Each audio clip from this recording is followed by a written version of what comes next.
that. So Ryan, I know, I mean, obviously it's been all about talking about security, cybersecurity, that sort of thing. But yeah, I'll just go ahead and say that historically, at least, it seems like there's always a trade-off when it comes to cybersecurity. If you increase security, typically it always increases pain for employees.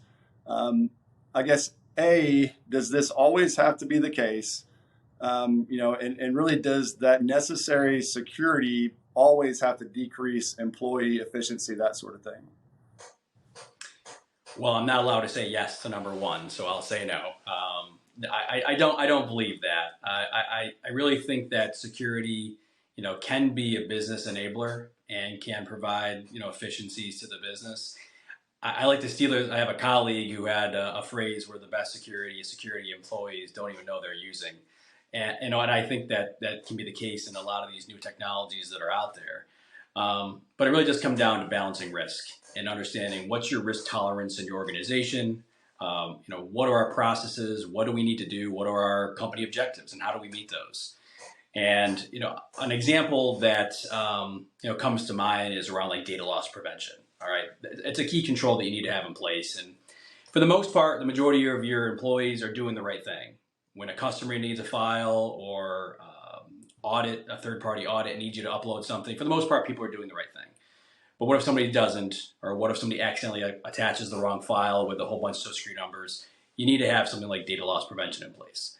Now, if you have a large organization or even a small organization, you could put a control in that says, I don't want to everything's blocked.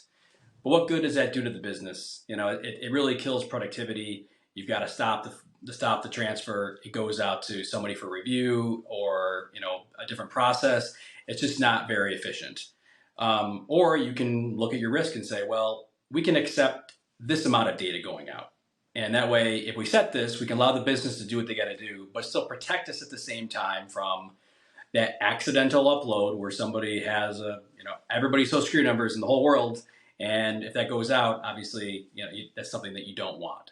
So when we start looking at that risk tolerance, and that's something we did internally as well, is saying, well, let's say 10. I'm just using a number, but let's say 10 is the threshold. 10's our risk tolerance. If anything less than 10, somebody sends something out, we let it go through. Goes out encrypted, everybody's happy, the business is efficient, customer gets what they need timely, audit gets what they need timely, everybody's happy. If something's higher than that, oops, I accidentally send that file, it gets stopped, everybody's happy because, hey, I don't have to do a breach notification, I don't have all these other things that come along with that. And it kind of looks at that whole risk tolerance level where we allow the business to do what they got to do, but we can also stop the bad things from happening. So I think that's a good example of just looking internally, understanding, what can we put in place to help prevent the bad things from happening, but also allow the business to do what they need to do. And that's where you say, well, what's my risk tolerance? We set it at this level, make sure everybody's on the same page, and then you can build out your technologies and processes in place to mirror your risk tolerance, and then there you go. No, that's great. And so I think what I'm hearing is cybersecurity solutions are not a one size fits all. And that, if you just try to find a solution and cram it into your business model, then that's when you can start to see a lot of that pain start to bubble up. So that's great to hear. Are there ways that this technology can even increase efficiency? And if so, what are some examples of that? Well, one technology that is, that a lot of people it's a kind of a new buzzword now, zero trust. And one piece of zero trust is something called zero trust network access. And, people say, well, what exactly is that? And if I look at traditional VPN, for example, you have VPN appliances, they're on-prem, they're something you have to manage and pay for and all that fun stuff and business continuity, backups. And what zero trust network access comes in is if you start looking at CASB and Secure Web Gateway, a lot of these technologies are all rolled into one. So if you have zero trust network access, if I say I'm a remote worker, no longer am I using VPN to go back into the network all securely through the same tunnel that 100 other people are. What zero trust will allow you to do is now I have a direct connection out to the cloud. So if I'm going to go to Salesforce, for example, I'm going directly out to Salesforce and I'm using my home internet connection. But I'm securely first going to whatever third party your provider is for zero trust or cloud access security broker secure web gateway, you're going out there securely, then you're going directly to the site. So you see the efficiencies gained where before I was going in through VPN, it could be slow, everybody's going through the same pipe. And what happens if that VPN appliance goes down? You could have 100 people, all remote workers, now we can't even work. If you look at zero trust, everybody's kind of relying on your home internet connection.